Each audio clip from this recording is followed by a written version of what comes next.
के पास हरियाणा के फरीदाबाद के खोरी गांव में सुप्रीम कोर्ट के आदेश पर मकानों को तोड़ने का काम शुरू हो गया। ये वही गांव है जो वन विभाग की जमीन पर बसा है और सुप्रीम कोर्ट ने वहां से अवैध रूप से बने मकानों को हटाने का आदेश दिया था।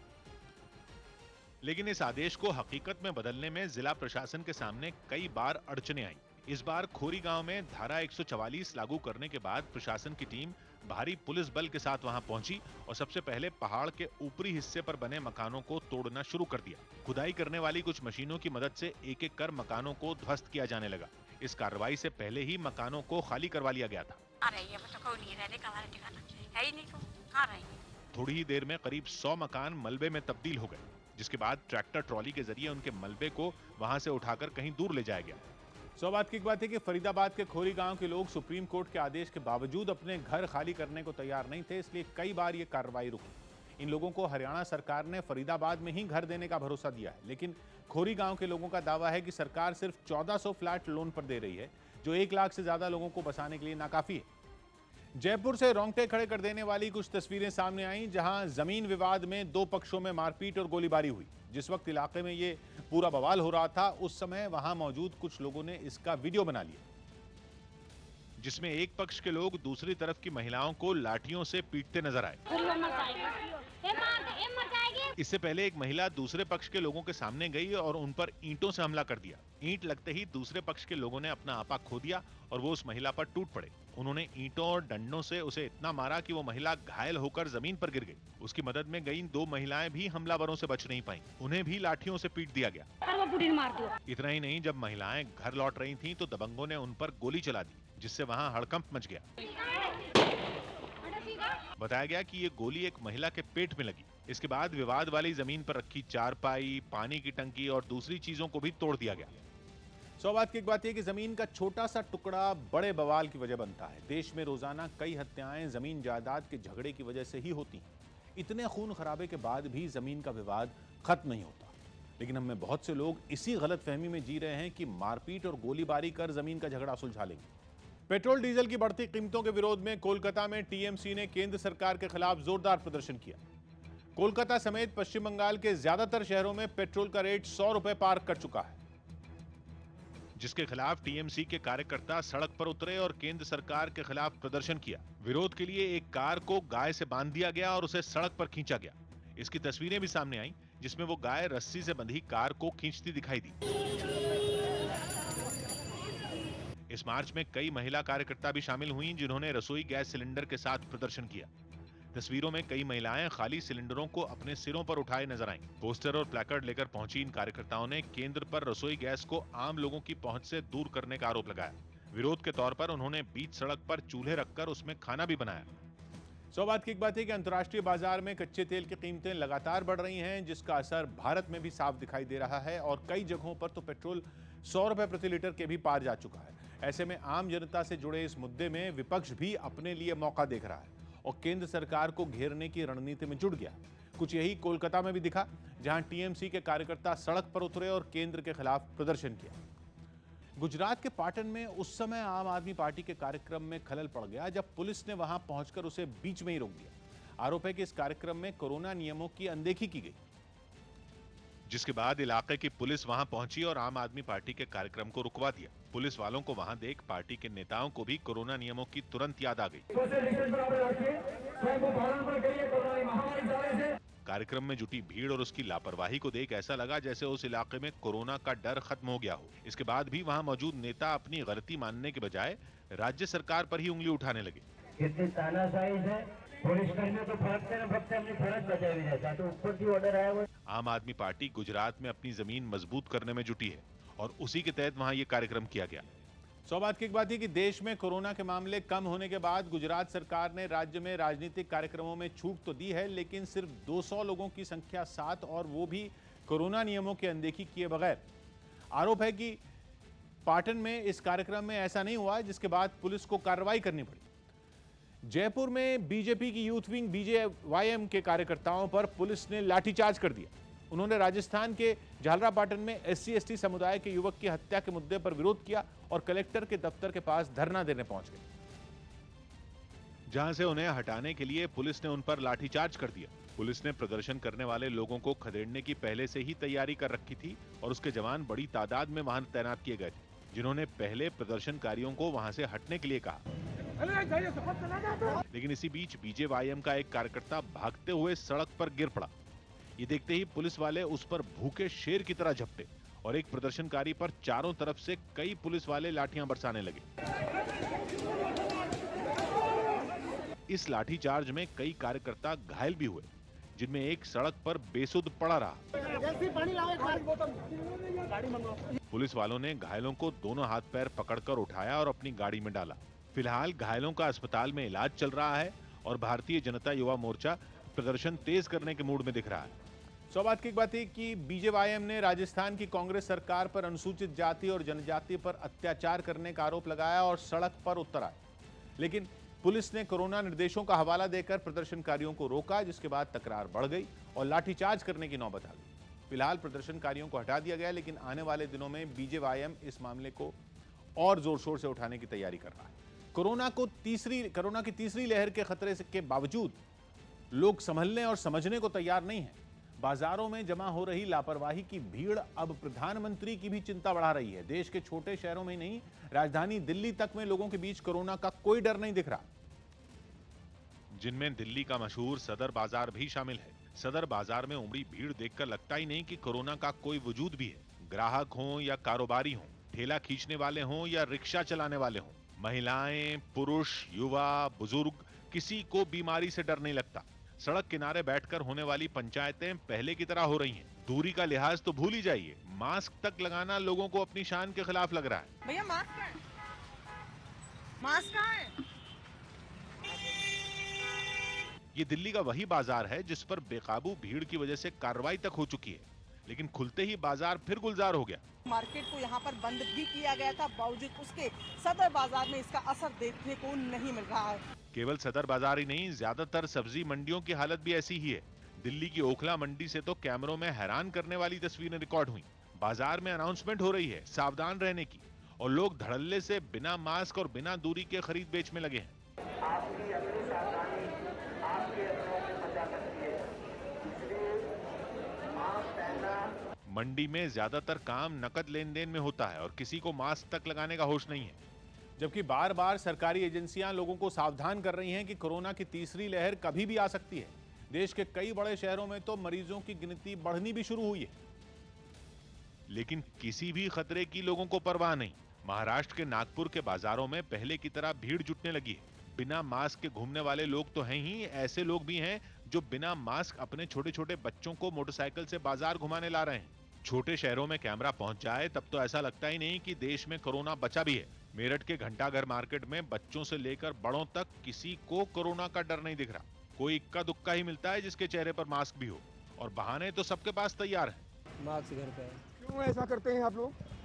तो है ही ना, क्या करा, रखा हुआ जल्दी जल्दी में आ गया बस में। जी बिल्कुल, अभी मैं तो अभी दुकान से बाहर आया हूँ। बिल्कुल मास्क अभी हटा के लगा, मैंने दुकान लगाई है ना पूरी। कई लोग ऐसे भी दिखे जिनके चेहरे कैमरा देखते ही ढक जाते हैं। राजस्थान के अलवर में कब्जा खाली कराने पहुंची पुलिस और इलाके के लोगों के बीच जोरदार भिड़ंत हो गई। प्रशासन का दावा है कि वहां एक कब्रिस्तान की जमीन पर कब्जा कर अवैध बस्ती बना ली गई, जिसे खाली कराने के लिए जब पुलिस वहां पहुंची तो ये लोग पुलिस से ही भिड़ गए। जवाब में पुलिस ने भी लाठियां बरसानी शुरू कर दी। इससे पहले प्रशासन की टीम पुलिस वालों के साथ वहां पहुंची और कब्जा खाली कराने की कोशिश करने लगी। पहले तो पुलिस वालों ने भीड़ को समझाने की कोशिश की, लेकिन लोग पीछे हटने को तैयार नहीं हुए। गुस्साए लोगों ने पुलिस के खिलाफ मोर्चा खोल दिया। सामने आई तस्वीरों में बड़ी तादाद में महिलाएं पुलिस वालों का रास्ता रोकती दिखाई दी। भीड़ के ये तेवर देख पुलिस भी भड़क गई और उसने लाठीचार्ज शुरू कर दिया। जो सामने आया वो बच नहीं पाया। इस दौरान महिलाओं को भी नहीं छोड़ा गया। लाठी चार्ज होते ही वहां भगदड़ मच गई और लोग जान बचाकर भागने लगे। लोगों को खदेड़ने के बाद पुलिस की टीम खुदाई करने वाली मशीन के साथ बस्ती के अंदर घुस गई। सौभाग्य की बात है कि प्रशासन इस जमीन को कब्रिस्तान बताता है, जबकि वहां बसे लोगों का दावा है कि ये बस्ती 50 साल पहले ही बस गई थी और अब वहां पक्के मकान भी बन चुके हैं। ऐसे में जब भी प्रशासन की तरफ से इस जमीन को खाली कराने की कोशिश होती है, लोग विरोध पर उतर आते हैं। इस बार भी वही हुआ। पुलिस और इलाके के लोग आमने सामने आ गए, जिसके बाद पुलिस को ताकत का इस्तेमाल करना पड़ा। महाराष्ट्र के पुणे से दिल दहला देने वाली कुछ तस्वीरें सामने आई। वहां पुणे सोलापुर हाईवे पर दो ट्रकों के बीच जोरदार टक्कर हो गई। ये पूरी घटना वहां लगे एक सीसीटीवी कैमरे में रिकॉर्ड हो गई, जिसमें साफ दिखा कि एक ट्रक डिवाइडर के पास जाकर रुका ही था, तभी पीछे से एक दूसरा ट्रक वहां पहुंचा और उसने उसे टक्कर मार दी। ये भिड़ंत इतनी जोरदार थी कि जो ट्रक पहले से वहां खड़ा था वो डिवाइडर पर जा चढ़ा और दूसरे ट्रक का अगला हिस्सा पूरी तरह टूट गया। बताया गया कि इस हादसे में 2 लोगों की मौत भी हो गई। सौभाग्य की बात है कि रफ्तार पर लगाम लगाने की चेतावनी ऐसे ही हादसों को रोकने के लिए दी जाती है, क्योंकि हम खुद तो समझने से रहे कि ज्यादा तेज गाड़ी चलाने से संतुलन बिगड़ने का खतरा बढ़ जाता है, जिसके बाद गाड़ी को संभाल पाना किसी भी ड्राइवर के बस की बात नहीं होती। नेपाल में हो रही बारिश ने बिहार के लोगों की मुश्किलें और बढ़ा दी। वहां के कई जिलों में पहले से ही हालात बहुत खराब है। बारिश का अलर्ट भी जारी किया जा चुका है। ऐसे में नेपाल के ऊपरी हिस्से में होने वाली बारिश ने दिक्कतों को और बढ़ा दिया, क्योंकि वहां की कई नदियों में पानी छोड़े जाने से बिहार में गांव के गांव डूबने की कगार पर पहुंच गए और कई जगहों पर नदी का पानी पुल के ऊपर से बहने लगा। ये पानी थोड़ा बहुत नहीं बल्कि इतना आया कि लोग घुटनों तक डूब जाएं। नेपाल में इतनी बारिश हुई तो बिहार के सुपौल में नदियां डराने लगी। वहां के जरौली गांव में तो खड़ग नदी का पानी अपने साथ लोगों के लिए ढेरों चुनौतियां लेकर आया। नदी की धार पुल के ऊपर से बही तो लोगों के पास खतरा मोल लेने के अलावा दूसरा चारा ही नहीं बचा। जीना है तो काम करना पड़ेगा, इसलिए कोई सर पर जानवरों का चारा लेकर निकला तो कोई कंधे पर हल लेकर। देखते हैं कितना पानी है, हम लोग हेल करके जाते हैं। कब से परेशानी है? परेशानी 8 रोज से है। सुपौल में केवल खड़ग नदी ही नहीं, दूसरी नदियां भी कहर ढा रही हैं, जिनके नाम हैं तिलियुगा, खाड़ो और बिहुल। ये तीनों नदियां इस समय उफान पर हैं और उनका रोजाना बढ़ता जलस्तर प्रशासन के माथे पर शिकन ला रहा है। समस्तीपुर में भी बूढ़ी गंडक नदी खतरे के निशान से ऊपर बह रही है और उसका पानी शहरी इलाकों में भी घुस गया। नदी के पानी से बाजार भी नहीं बचे। वहां घुटनों तक पानी तो भर गया, लेकिन दुकानदारों ने दुकानें खुली रखी।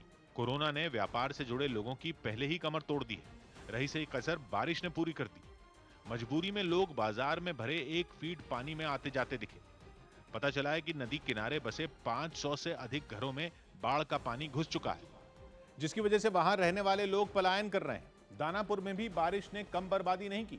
वहां भी बाढ़ के पानी की वजह से लोगों की जान हलक में अटकी हुई है। एनडीआरएफ की टीम उन्हें बचाने के लिए दिन रात जुटी हुई है और बाढ़ में अपना सब कुछ खो चुके लोगों को सुरक्षित बाहर निकाल रही है। दानापुर के बिहटा में एक ऐसा ही रेस्क्यू ऑपरेशन हुआ। वहां जान बचाने के लिए एक शख्स पेड़ पर चढ़ गया। वो जिस पेड़ पर बैठा उसके चारों ओर केवल पानी ही पानी दिखा। एनडीआरएफ की टीम को जब उसके चीखने की आवाज आई तो वो नाव से वहां पहुंची और उस शख्स को पेड़ से उतारकर अपने साथ लाई। नवादा में भी बाढ़ ने लोगों को बेघर कर दिया। वहां लगातार बारिश की वजह से न केवल लोगों के कच्चे मकान टूट गए बल्कि उनमें पानी भी भर गया, जिसकी वजह से लोग अपना घर छोड़कर दूसरी जगह बसने निकल पड़े। वहां यह हाल पानी निकालने के सही इंतजाम न होने की वजह से हुआ। इस बीच दरभंगा में बागमती नदी नई मुसीबत लेकर आ गई और बांध टूटने की वजह से उसका पानी गांवों को अपनी आगोश में समाने के लिए निकल पड़ा। बागमती नदी इस समय डरावना रूप ले चुकी है और बांध टूटने की वजह से उसकी लहरें और खतरनाक हो गई। लोगों की आखिरी उम्मीद प्रशासन है, जिससे समय पर मदद नहीं मिलने की वजह से परेशानी बढ़ गई। यहाँ बांध टूट गया, अभी तक कोई सरकारी महकमा यहाँ पर नहीं आया है। जेई साहब, एसडीओ साहब, सबका मोबाइल नंबर बंद है। डर इस बात का है कि अगर वक्त रहते बांध की मरम्मत नहीं हुई तो बागमती नदी के कहर से 4 से 5 गांवों के लोगों को बचाना मुश्किल हो जाएगा।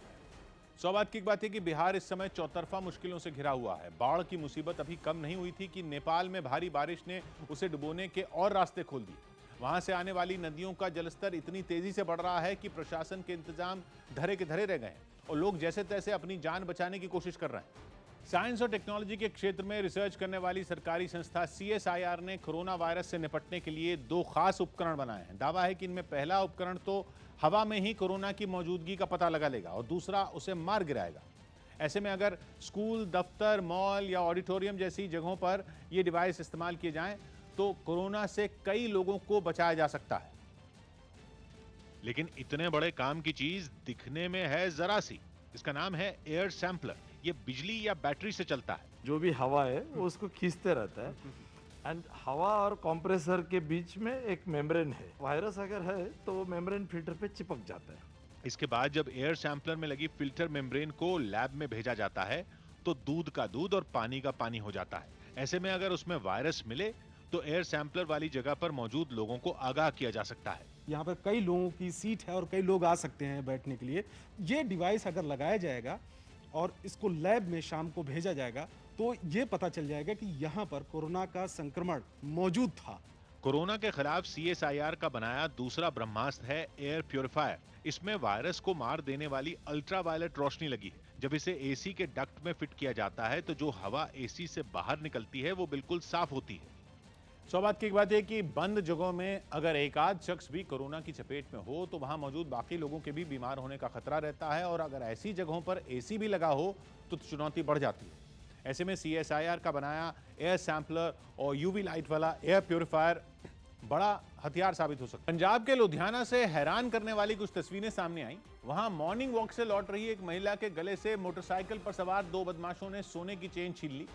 जिस वक्त ये घटना घटी वो अपने घर के सामने पहुंच चुकी थी, जो कि सामने आए वीडियो में भी साफ दिखा। महिला के घर के बाहर पहुंचते ही पीछे से दो बदमाश आए। उनमें एक मोटरसाइकिल पर बैठा था और दूसरा पैदल उसके पास पहुंचा। उसने उस महिला से कुछ बात की और इसी बीच उससे छीना झपटी करने लगा। ऐसे में महिला ने पूरी कोशिश की कि वो उस बदमाश को उसके मंसूबों में कामयाब न होने दे, लेकिन उस बदमाश ने उसके गले में पड़ी चेन छीन ली और मोटरसाइकिल पर बैठकर वहां से फरार हो गया। हथ मार के ना उन्हें चेन स्नैच करने की कोशिश की थी। इस वारदात के सामने आने के बाद पुलिस CCTV फुटेज के आधार पर आरोपियों की तलाश में जुट गई। सौभाग्य की एक बात है कि बदमाश इतने बेखौफ हो गए हैं कि वो दिन दहाड़े ऐसी वारदात को आसानी से अंजाम देकर फरार भी हो जाते हैं। अगर कुछ रह जाता है तो वो जिससे लूटपाट हुई, उसके जख्म और लूट से हुआ नुकसान। सिस्टम को और मजबूत बनाकर ही इस तरह की घटनाओं में कमी लाई जा सकती है।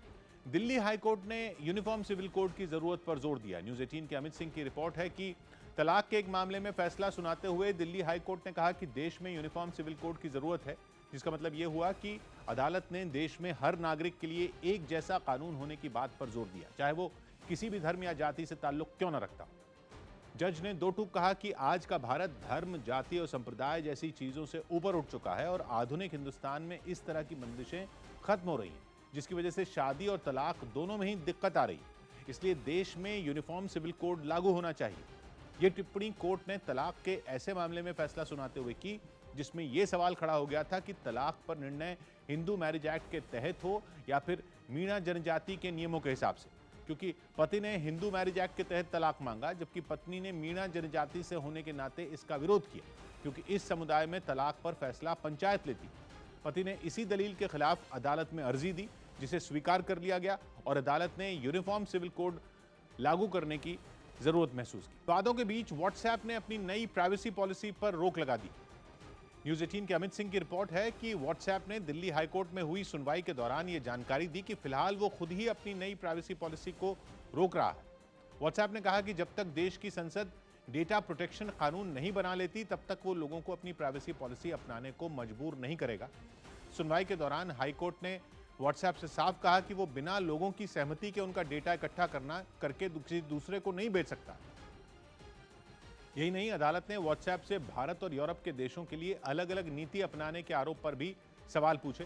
हालांकि व्हाट्सएप ने कोर्ट को भरोसा दिया कि अगर संसद उन्हें अलग नीति बनाने को कहेगी तो उसी हिसाब से भारत के लिए भी नई नीति बना देगा। पार्टी विवाद मामले में चिराग पासवान को दिल्ली हाईकोर्ट से झटका लगा। न्यूज़ 18 के अमित सिंह की रिपोर्ट है कि चिराग पासवान ने लोकसभा स्पीकर के फैसले के खिलाफ जो याचिका दी थी उसे निराधार बताते हुए हाईकोर्ट ने खारिज कर दिया। अपनी याचिका में चिराग ने लोकसभा स्पीकर के उस फैसले को चुनौती दी थी जिसके तहत पशुपति कुमार पारस को लोकसभा में एलजेपी के सदन के नेता के तौर पर मान्यता दी गई। याचिका में चिराग की दलील थी कि पशुपति कुमार पारस को एलजेपी से निकाला जा चुका है, इसलिए उन्हें सदन के नेता के तौर पर मान्यता नहीं दी जा सकती और एलजेपी के कोटे से उन्हें मंत्री भी नहीं बनाया जा सकता, क्योंकि पार्टी पर अधिकार का मामला अभी चुनाव आयोग के पास है। इस पर कोर्ट में लोकसभा स्पीकर के वकील की तरफ से बताया गया कि सदन में एलजेपी नेता के विवाद का मामला खुद लोकसभा स्पीकर भी देख रहे हैं। इसके बाद हाईकोर्ट ने कहा कि जब ये मामला लोकसभा स्पीकर के पास पेंडिंग है तो फिर इस पर आदेश देने का कोई मतलब नहीं बनता। कोरोना मरीजों की तादाद में कमी आने के बाद पंजाब सरकार ने नाइट कर्फ्यू खत्म कर दिया। न्यूज़ 18 के चमन फलानिया की रिपोर्ट है कि पंजाब सरकार ने नाइट कर्फ्यू को खत्म करते हुए लोगों को कोरोना नियमों का पालन करने की सख्त हिदायत दी। नाइट कर्फ्यू खत्म करने के साथ ही पंजाब में सिनेमा हॉल, जिम, मॉल और स्पा खोलने की इजाज़त भी दे दी गई, लेकिन ये शर्त रखी गई कि वहाँ के कर्मचारियों को कोरोना की कम से कम एक डोज लगी होनी चाहिए और कोरोना वैक्सीन की, और जो लोग बाहर से वहाँ जाएं उन पर भी ये नियम लागू हो।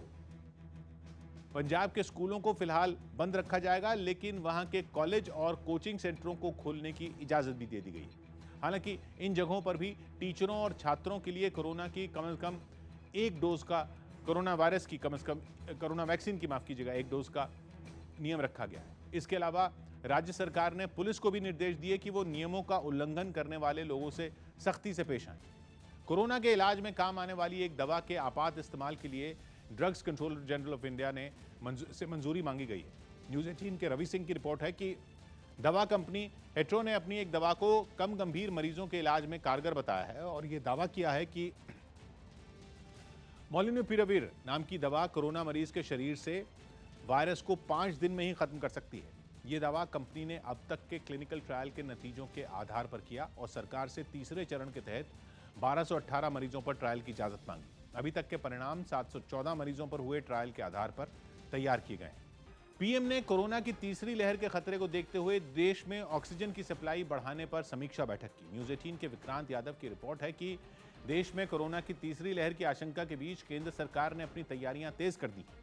दूसरी लहर में ऑक्सीजन की जिस किल्लत से देश गुजरा था वैसा आगे ना हो, इसके लिए पीएम ने अधिकारियों के साथ बैठक की, जिसमें शामिल अधिकारियों ने प्रधानमंत्री मोदी को जानकारी दी कि देश के कई शहरों में ऑक्सीजन प्लांट लगाने का काम चल रहा है, जिसके तहत देश के अलग अलग हिस्सों में 1500 से ज़्यादा ऑक्सीजन प्लांट लगाए जा रहे हैं।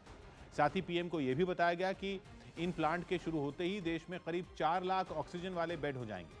इस दौरान प्रधानमंत्री मोदी ने अधिकारियों को आदेश दिया कि ये सभी ऑक्सीजन प्लांट जल्द शुरू करवाए जाएं।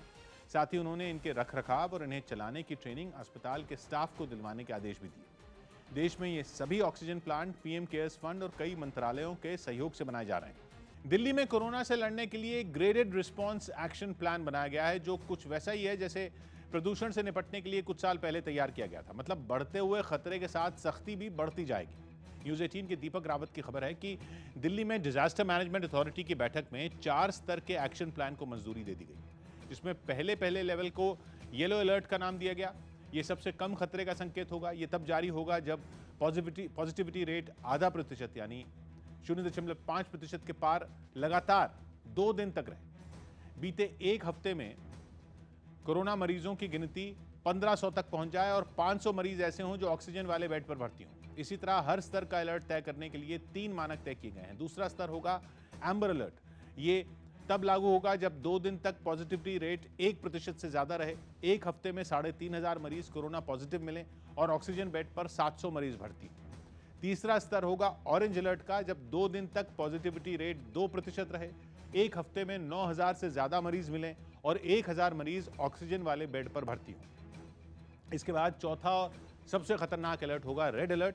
ये तब लागू होगा जब पॉजिटिविटी रेट लगातार 2 दिन तक 5% से ज्यादा रहे, एक हफ्ते में 16000 से ज्यादा नए मरीज मिलें और ऑक्सीजन बेड पर 3000 मरीज भर्ती हों।